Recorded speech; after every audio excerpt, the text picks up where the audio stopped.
High hello welcome Soma lifestyle. আশা করি তোমরা পিতার দ্বারায় খুব ভালো আছো, আর আমিও পিতার দ্বারায় খুব ভালো আছি তোমাদের ভালোবাসাটা নিয়ে। এবং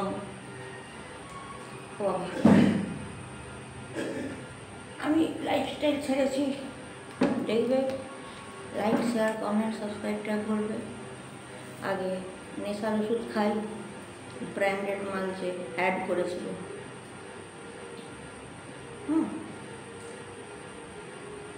মা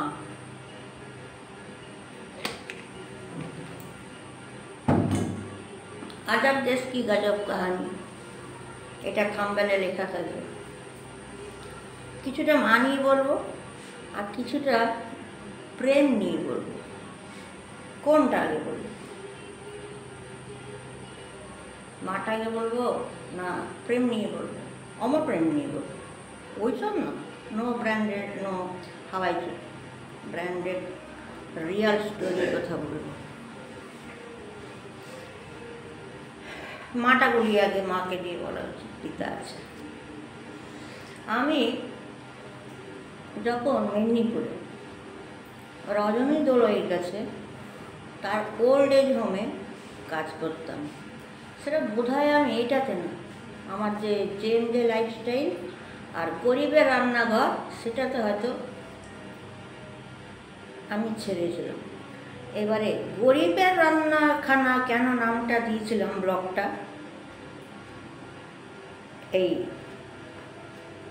ব্র্যান্ডের না, হাওয়াই চপ্পলওয়ালা হাল্লা করেছে যেটা মিটিয়ে দিয়েছে, যাই হোক, ওইটা আমি কিছু দেখে ওটা খুলেছিলাম, রান্নাঘরটা, গরিবের রান্নাঘর। তো তোমরা তো আমার সব জানো আমি কি করি, বলতে হবে না, উপরে লেখা আছে।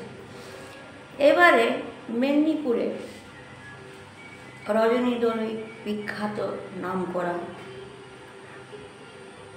লক্ষণ দাকে হলদিয়া কেনা চেনে, আমার কাছে সবাই প্রিয়। পাঁশকুড়ায় বলো, সৌমেন মহাপাত্র দাদা আমার, সুমনা দিদি, বৌদি আমার, প্রত্যেককেই আমি প্রণাম জানাই। এটা পার্টির দিক থেকে বলবো না, আমিও মানুষ, ওনারাও মানুষ, পরিচিত দিক থেকে জানাই। সেরকমই রজনী দোলইয়ের কাছে যখন আমার প্রচুর কষ্ট ছিল, আর সেই সময়টা আমার ব্রেনের অপারেশনও ছিল, আমি তখন কি করতাম জানো, মোদি কেয়ার, ডোর টু ডোর গিয়ে মোদি কেয়ার ব্যবসা করতাম। মণি বলে একটা ছেলে ছিল, সেই ঠিক করে দিয়েছিল। এবং যেহেতু পুরো এইখানটা আমার পুরো ব্যান্ডেজ, এইটা পুরো ব্যান্ডেজ ছিল, ঠিক আছে, এখানে হোল করেছিল, এখানে হোল করেছিল, প্যাথাটিক ব্যাপার। তো যেই কারণে যখন দেখলাম এত প্রবলেম, আমি মুড়ি খাবার টাকাও পাচ্ছি না, আমার কাছে 5টা টাকা নেই, বিশাল বড় শিক্ষা। প্লিজ তোমরা একটু মাইন্ড এনে কী করবো, কেন কি আমাকে, আমি তো দাদু মায়ের কাছে মানুষ, একটু আগেও মায়ের সঙ্গে কথা বলছিলাম, আমার মায়ের স্মৃতি বলছিলাম, মায়ের রান্না কেমন, মাকে জিজ্ঞেস করছিলাম যে মা দাদু স্কুলগুলো চলছে কি না, মা বলছে বড় মামা চলে যাওয়ার পর কী জানি রিঙ্কু চালাচ্ছে কি না, ঠিক বলতে পারবো না, কত স্মৃতি মনে পড়ে। এই যে মানুষটা হওয়া ওখানে, এটা আমার জন্য একটা বিশাল বড় প্রাপ্য পাওনা। বাবা মায়ের কাছে থাকলেও এরকমটাই মানুষ করতো, বাট ফার ডিফারেন্স হতো। কী ডিফারেন্সটা হতো বলো তো? এই ডিফারেন্সটা হতো, বড় লোকের চাল দেখাতাম, বাবা মারা এসি রুমে থাকতো, আমি থাকতাম, বাবা মারা গাড়ি করে যাচ্ছে, অবভিয়াসলি আমিও তখন ওরকম বাবা মায়ের সঙ্গে গাড়ি করে করে ঘুরতাম, আমিও অনেক ড্রেস পরতাম, আমি গাড়ি চালিয়ে গিয়ে রেস্টুরেন্টে যেতাম, তাই তো, কিন্তু সবই করতাম। হয়তো আমার বাবা একটা গোল্ড মেডেলিস্ট টিচার, মাও টিচার, পড়াশোনাও করতাম, গানও করতাম, নাচও করতাম, কিন্তু আমার লাইফস্টাইলটা আমার বাপের বাড়ির মতন হতো। আই এম বড়লোকস। সেই আই এম বড়লোকসটা আমার দাদু অমি প্রকাশ ঘোষ আমার কপালে লিখে দিয়ে গেছে, ইউ আর নট বড়লোকস। বড়লোকসটা তোমাকে তৈরি করতে হবে। কেন কি তুমি একা এসছো, একাই যাবে, কারোর পরিচয় বড় হবে না। এই সিদ্ধান্ত আমার বাবা আর আমার দাদুর তো আর। তোমাদের আমি এটাও বলেছিলাম, 1000 কম্পিটিশনে আমার দাদুর নাম লিখে দিত আন্দাজে। ক্লাসিক্যালে যখন MA পাস করলাম তখনও স্পেশাল পারমিশন দাদু নিল, বানারস ঘরানা, এলাহাবাদ ঘরানা। আরে এইটুকুন বাচ্চা কিরে MA পাস যাবে, সে বিশাল ব্যাপার, তোমাদের বলেছি, শর্টে বলা দরকার আমার। তো ওই যে শ্বশুরবাড়িতে এবারে ব্যান্ডেজ নিয়ে মোদিকে আর ডোর টু ডোর আমি পারছিলাম না। তখন না এরকম লিফট সিস্টেম ছিল না আমাদের পাঁশকুড়াতে। দরজা খটখট করে একদম আমি সিঁড়িতেই বসে যেতাম ব্যাগ নিয়ে। এবং তখন শুধু শাখা পলা শাড়িটাই পরতাম, জানতাম না কাকে জিন্স বলে, কাকে গেঞ্জি বলে, কাকে এই যে আমার হেয়ার স্টাইল কাকে বলে, এবং এই যে ট্যাটু কাকে বলে জানতাম না। এই যে 2 হাতে নখ কাকে বলে কিছুই জানতাম না। ছিল একটাই, একটা সুতি শাড়ি পরতাম প্লেট দিয়ে। খুব ভালো মা শাড়ি পরানোটা শিখিয়েছিল, দিদামা কমলা ঘোষ। শুধু একটা লাল টিপ পরতাম আর এই সিঁদুর পরতাম, চুলটা আমার হাঁটু অবধি ছিল, আর হাতে নর্মালি শাখা পলা। তো এই শাখা পলা, লম্বা চুল, সিঁদুর নিয়েই পুরো পাঁশকুড়া দিওয়ানা। জানতাম না, এগুলো জানতাম না, জেনে সবাই শেখে, তাই তো। যেমন কেউ যদি ডাক্তার হয় তবে তো সেটা শিখলে তো ডাক্তার হবে, কেউ যদি ইঞ্জিনিয়ার হয় শিখলে তো ইঞ্জিনিয়ার হবে, কেউ উকিল হলে ওটা পড়লে তো হবে, কেউ যদি বিউটিশিয়ান হয় শিখলে তো সে বিউটিশিয়ান হবে। তেমন আমিও স্কুলে ট্রেনিং নিয়ে মডার্ন হলাম। এবারে ওখান থেকে রজনী দোলইয়ের কাছে ওখানে গেলাম, রিকোয়েস্ট করলাম, বললো ঠিক আছে তুমি কাজ করো। ইন্টারভিউ নিল, খুব হ্যাপি হলো। ব্রেনের অপারেশন দেখে 2টো কথা বলেছিলাম। আমাকে বলছিল, রজনী দোলই বলল, সোমা ম্যাডাম আপনি ওল্ড এজ হোমে কেন কাজ করবেন? আমি বলেছিলাম আমার ভালো লাগে গুরুজনদের সেবা করতে, প্রথম। দ্বিতীয়, তোমার নাকি এই তো তুমি যা দেখছি মাথায় ব্যান্ডেজ লাগিয়ে এসছো, এর উপরে কি কাজ করবে? তখন আমি রজনী দোলইকে বলেছিলাম, স্যার সে তো বাড়িতেও রান্না করতে গেলে যদি আমার হাত কেটে দেয়, হাত কেটে যায় বটিতে, আমার কি রান্না বন্ধ হয়ে যাবে? সেই তো স্বামী বাচ্চার জন্য আমাকে রান্না করতেই হবে, তাই নাকি? সেই তো বাসন মাজতে হবে, তো মাথায় নেয় অপারেশন, আমি কেন কাজ করতে পারব? এটা ছিল দ্বিতীয় প্রশ্ন। 3 নম্বর, এই ওল্ড এজ হোমটাকে তুমি কীভাবে নেবে? আমি বলেছিলাম, স্যার এই ওল্ড এজ হোমটাকে প্রথমত এটা আমার পরিবার হবে, একটা ফ্যামিলির মধ্যে আপনি আমার দাদা হবেন, কিছু মনে করবেন না, হাত জোর করে ক্ষমা চাইলাম।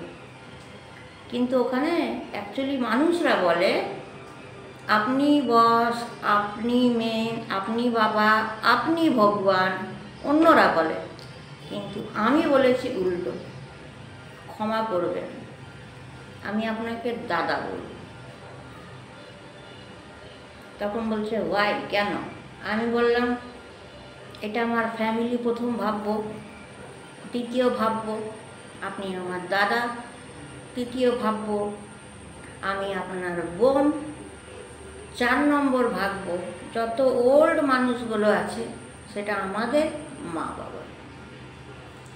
রজনী দোলই শুনে তার হাত থেকে পেনটাই পড়ে গেল, সঙ্গে সঙ্গে কাজ দিল।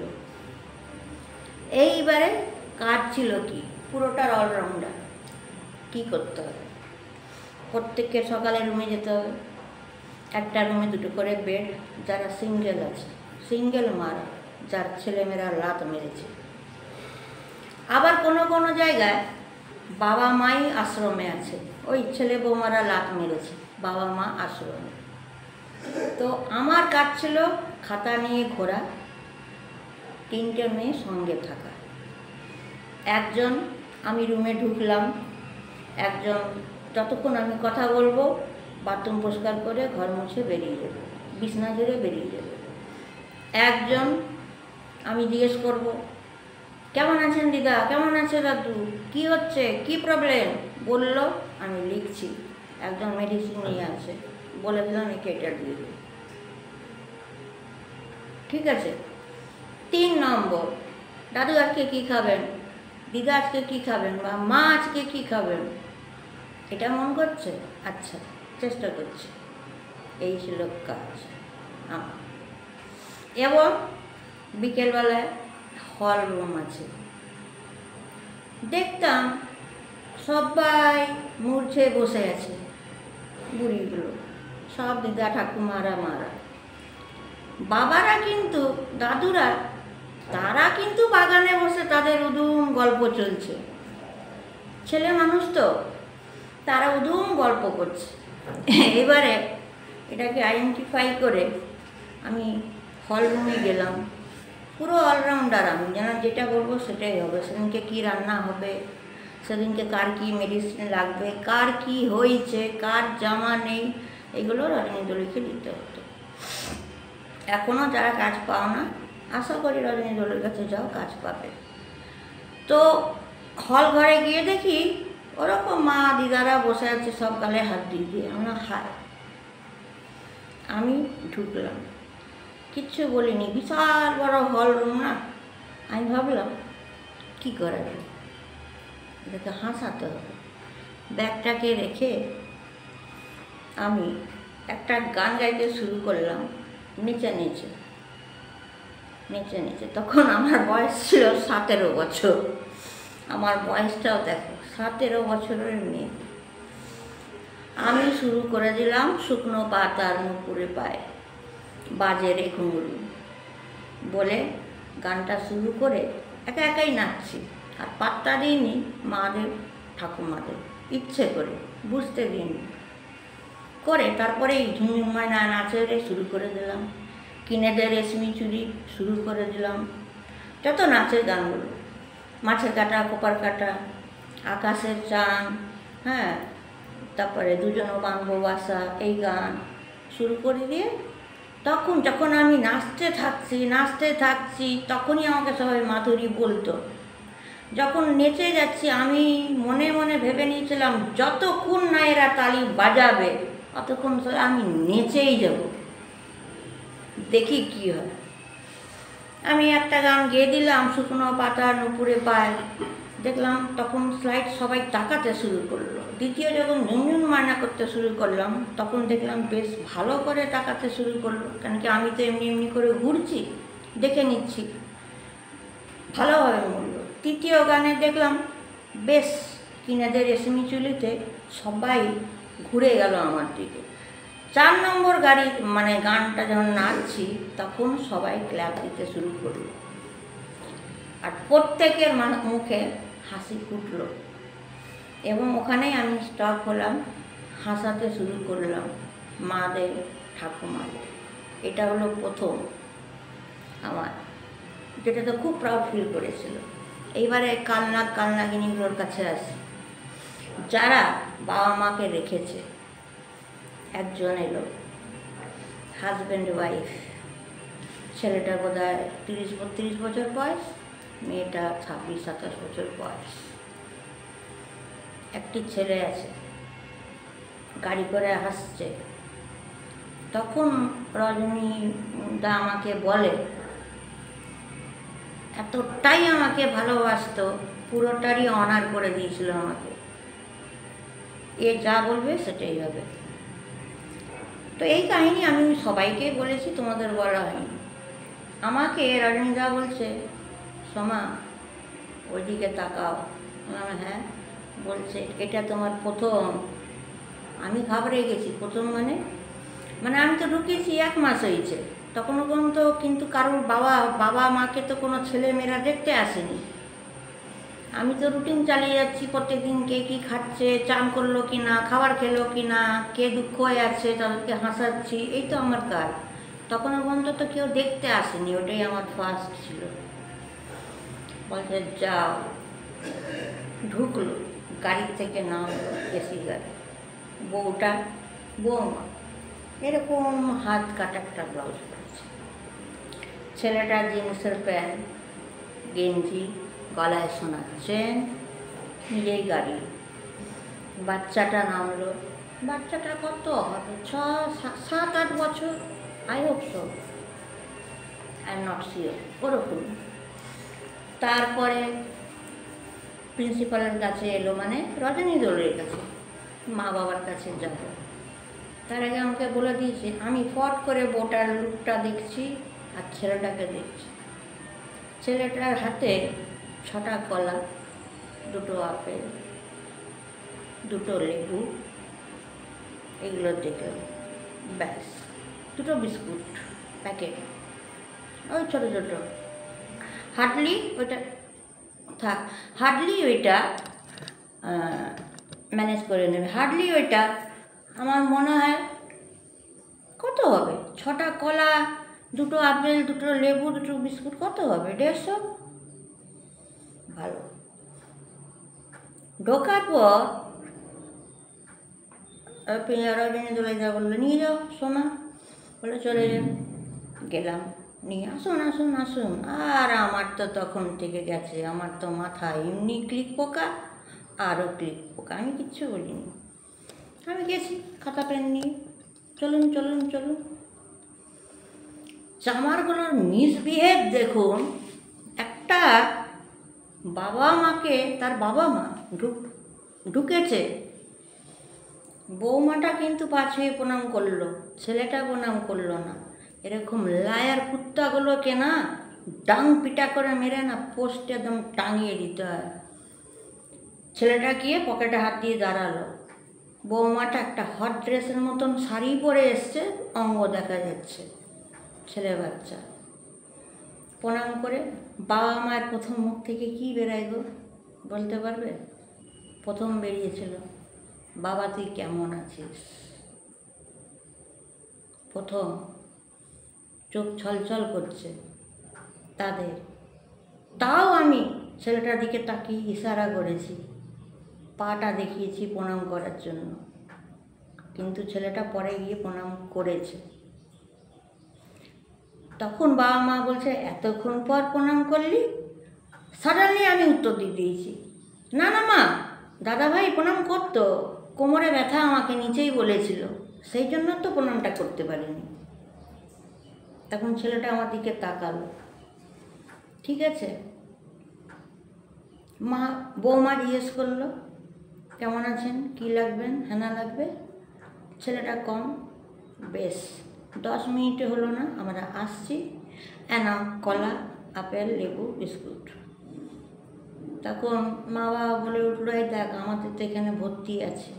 কেন আনতে গেলি বাবা, টাকাটা খরচা হলো। কথাটার মিনিং বুঝুন, বেশ ভালো। তখন বলছে না তোমরা খাবে, 2টো করে, বাবা মা একবেলা খাক আর দ্বিতীয়বার মরুক। দেওয়ার পর যখন বেরাচ্ছে, তার মা কাঁদতে কাঁদতে তার ছেলেকে বলে 100-200 টাকা দিয়ে যেন। ছেলে বলে দেয় এখন নেই। ওইটা যখন আমি শুনেছি আমার মাথা গরম, কিচ্ছু বলিনি, আমি তো দাঁড়িয়ে আছি, আমাকে দাঁড়িয়ে থাকতে হবে। সিসি ক্যামেরা আছে না, সিসি ক্যামেরা আছে। ওদের যখন মা বাবার কাছ থেকে বেরাচ্ছে, না প্রণাম, না মা ভালো থেকো, না জাপটালো, বেরিয়ে গেল। আমিও বেরিয়ে গিয়ে অফিসে গিয়ে আমি আটকে দিয়েছি। কেন কি হ্যান্ড ওভার করে ঢুকতে হয়, ওদের মোবাইল, ওদের গাড়ির চাবি সব। এটা দাদা জানতোই না, রজনী দাদা, আমি জিনিসটা করব। কি জানো, যখন ওরা বলল টাকা হয়ে গেছে, মাদের দেখলাম পরের মাসে আসবো, আর তখন রজনীদা বললো তাহলে সোমা তার চাবি, গাড়ির চাবি কি মোবাইল কি আছে সব দিয়ে দাও। রাখে না, কেন কি এটা সেফ গার্ড না, রাখতে হয় না, কেউ তো শত্রু হতে পারে, মানে হ্যান্ড ওভার নিয়ে নেয়। তখন আমি বললাম মাফ করবেন দাদা, রজনীদাকে বলল। ওনার মা 200 টাকা ধার চেয়েছে, মানে এমনি হাত খরচা চেয়েছিল, দেয়নি। কিন্তু গাড়ি করে নামলাম, গাড়িটা যেই গাড়ি করে নামলাম তার মানে নামলো তার তো 12 লক্ষ টাকা দাম। আর আপনি যেটা পরে আছেন ভাই, আপনার ড্রেসটাই বোধ হয় 3-4 হাজার টাকা, আপনার বাচ্চার জামাগুলো দেখে মনে হচ্ছে কত টাকার, আপনার বইয়ের ড্রেস দেখে, আর মাকে 200 টাকা দিতে পারেননি। আগে এখানে 1000 টাকার জমা করুন, তারপরে যান। রজনীটা কিচ্ছু বলেনি। 1000 টাকা কেন? আমি বললাম আপনাদের মতন ছেলেকে আমি বিশ্বাস করি না, আমি লিখিত করে নিচ্ছি যে প্রতি সপ্তাহে এসে আপনি 1000 টাকা করে দিয়ে দেবেন, আমাদেরই ফান্ডে থাকবে। যখনই মারা চাইবে আমরা সিঙ্গারা খাবো, আমরা ফুচকা খাবো, তখন মারা এই টাকাগুলো মাদেরকে দেওয়া হবে, বা বাবার কিছু পার্সোনালি দরকার দেওয়া হবে, সেটার হিসাব আপনারা পেয়ে যাবেন। কিন্তু টাকাটা আগে বের করুন, গাড়ির চাবি আমি দেবো না, মোবাইলও দেবো না। বাধ্য হয়ে দিল। এই হচ্ছে আজকালকার ছেলেদের নিয়ম। আরেকটা ছোট্ট, ওখানে কাজ করে আমি বেরাচ্ছি, এবারে বেরাবার পর বাইরে দেখি এক মহিলা বুড়ি, সে বস্তা নিয়ে ঝাড়ু দিচ্ছে রাস্তায়। আর আমি এগুলো খুব ফলো করি। আর তখন আমার মেদিনীপুর থেকে ট্রেন ধরতে হবে 6টা 10-এ লোকাল, ওই লোকাল না ধরলে আবার সেই 8টা 50 ফাঁকা, আমি আসবো কী করে পাঁশকুড়া, একা মানুষ, বয়স 17 বছর। তো রজনীদা আমাকে, আমি টোটাল রেডি করে ঢুকতাম, বল কেউ পারবে না এর মতন কাজ করতে, সবসময় বলতো। তো সেই বুড়িকে বললাম যে ও মা তুমি কি করছো? বলছে ঝাঁটাচ্ছি। তারপর বললাম রাস্তা ঝাঁটিয়ে তুমি কী করবে, আর তুমি এই লোকের দুয়ারের গেটে কেন ঝাঁটাচ্ছ?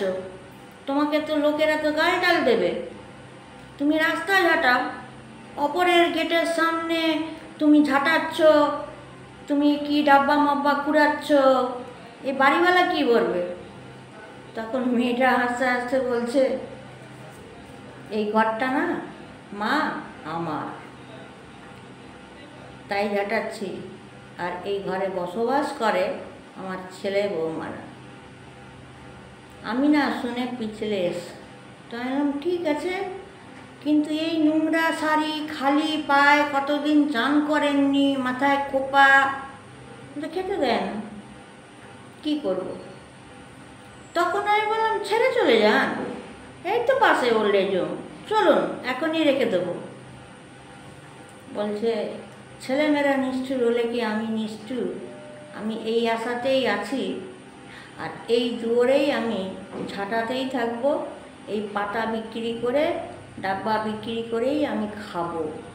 কতদিন আমার এই বাড়িটাতে আমার ছেলে বৌমা মেয়েরা রাজত্ব করবে সেটা আমি দেখব, কিন্তু আমি ওল্ড এজ হোমে যাব না।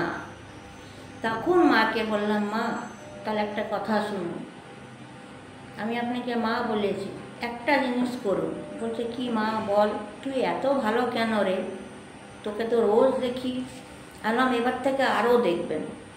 আমি ব্যাগ থেকে বিস্কুট ফিস্কুট জল ফল সব বের করে দিয়ে দিয়েছি, আমি যা ছিল। আমি বললাম মা হাসি মুখে পাতে মারুন, আপনি ওল্ড এজে চলুন। সেদিন আমি ঘরে ফিরতে পারলাম না। তাতেও আমাকে লোকেরা লাঞ্ছনা দিয়েছে। সো ডোন্ট কেয়ার, কেন কি আমি একটা ভালো কাজ করতে গেছি। যারা আছিস তারা কুত্তার বাচ্চাগুলো সামনে এসে দাঁড়া, আমি দেবো উত্তর। এটা আমার হাজব্যান্ডকেও বলা হয়, গাড়ি করে চলে যাচ্ছে, মুখ করা হচ্ছে, হ্যাঁ। তো সে যাই হোক, আমি বললাম মারও গুলি। আজকে পৃথিবী দেখেছি এই মায়েগুলোর জন্য, যাবই না ঘর। আর তখন শ্বশুর বাড়িতে ওই রিঙ্গিং কল, লাস্ট নম্বরটা খুব মনে পড়ে, মিস করি, লাস্ট নম্বরটা 273। কল করে ডাইরেক্ট আমার শ্বশুরমশাইকে বললাম, বলছে আছে কোনো ব্যাপার না, তুমি থেকে যাও ওখানে, পুণ্যর কাজ। ওই মাকে গিয়ে রজনীতলার কাছে নিয়ে, দাদা এটা এটা, বলছে হ্যাঁ সব কিছু রেডি করে দাও। সব রেডি করে দিলাম, গেলাম না, ওখানেই খেলাম। এইবারে আমি ওখান থেকে বসে বসে প্রত্যেকটা দিন প্রত্যেকটা কাজ করছি, আর ওনাকে এক একটা করে এগিয়ে যান, এটা করুন, ফার্স্ট স্টেপ, সেকেন্ড স্টেপ এটা করুন, ফিফথ এটা করুন, থ্রো করুন। যেটা আমি এখানে মিডিয়ায় বলবো না, এটা মিডিয়া তো। এবং যাবে কোথায়, 2 মাসও হয়নি অ্যারেস্ট, সব কটা 2 মাসও হয়নি। খালি ছেলে মেয়ে বৌমারা বলছিল বাড়িটা আমাদের। আমার দলিলটা তোর বাপের, দলিলটা বের কর মহারাজ তোরা। আর এইটা কে তোদের মা? তো চল ডিএনএ টেস্ট কর, টেস্ট কর। আমি মৌখিক কথা বলবো না, দলিল কথা বলবে, খাতা কলম কথা বলবে। ওই মাকে ওইখানে 1 বছর রেখে, সময় লেগেছিল, ঝটপট হবে না, কোনো জিনিসই ঝটপট হবে না।